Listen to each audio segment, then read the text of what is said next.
করো। ভৈরব ব্রিজ সবচেয়ে বড় ব্রিজ।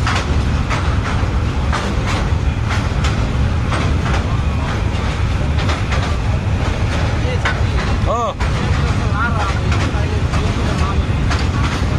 আরে মিয়া ভৈরব ব্রিজ এর আগেও ইয়াতে যাইতে চাইছিলাম, পারি নাই।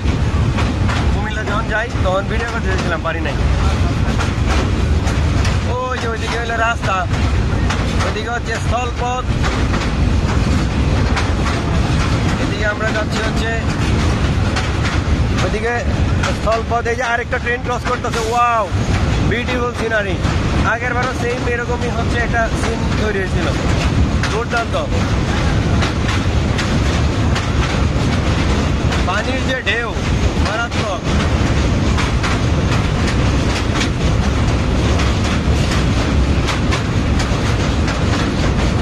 এটার জন্য এতক্ষণ অপেক্ষা করছিলাম। ট্রেন চলে গেছে, এই ব্রিজে পার হইতে লাগবো।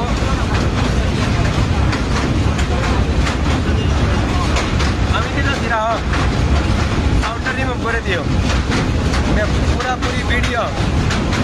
হ্যাঁ ওকে ওকে। পুরা 1.5 মিনিট লাগে ব্রিজে পার হইতে।